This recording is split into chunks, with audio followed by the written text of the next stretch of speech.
राज्यभरातल्या अनेक महत्त्वाच्या बातम्यांचा वेध आपण घेतला। आता पुढची बातमी आहे थेट अंतराळातून, तीही आपल्या चंद्राबाबतची, आपल्या चांदोमामाबाबतची। चंद्रावर पाणी सापडल्याचा दावा करण्यात आलाय, त्यामुळे चंद्रावर मानवी जीवन शक्य आहे का, या उत्तराच्या आणखी जवळ जाण्यास मदत होणार आहे। पाहूया या संदर्भातला एक खास रिपोर्ट। चीनला सापडलं चंद्रावर पाणी। चंद्रावरही मानवी वस्तीचा मार्ग मोकळा। चंद्राची जमीनही पाणीतार।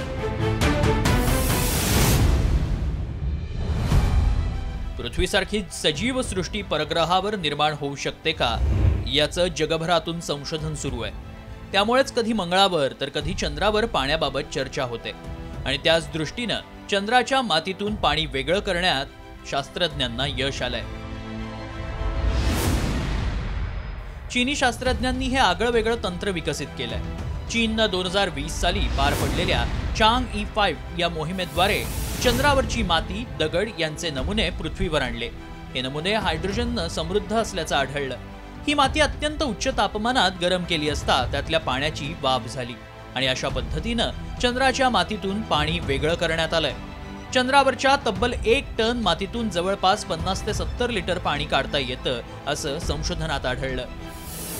चंद्राचा पृष्ठभाग हा कोरडा आणि कडक आहे, मात्र आता चीननं चंद्रावरून आणलेल्या मातीवरून स्पष्ट झालंय की चंद्रावरील मातीत पाण्याचा अंश आहे, त्यामुळे ती माती ओलसर असू शकते। यातून असं देखील समोर आलं की चंद्रावर पाणी केवळ बर्फ स्वरूपात उपलब्ध नाही। अपोलो मिशन अंतर्गत चंद्रावर गेलेल्या अमेरिकन अंतराळवीरांनी चंद्राच्या मातीचे नमुने आणले होते। यावरून शास्त्रज्ञांनी चंद्राची माती ही कोरडी असल्याचा निष्कर्ष काढला होता।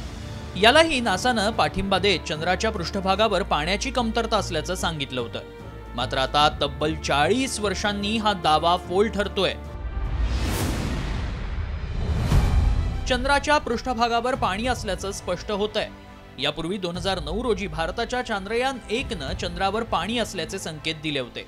भारताच्या यानानं चंद्रावरील हायड्रेटेड खजिनांचाही शोध लावला होता।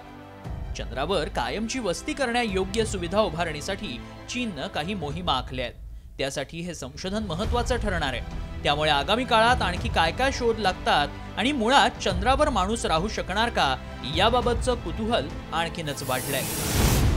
ब्युरो रिपोर्ट, साम टीव्ही।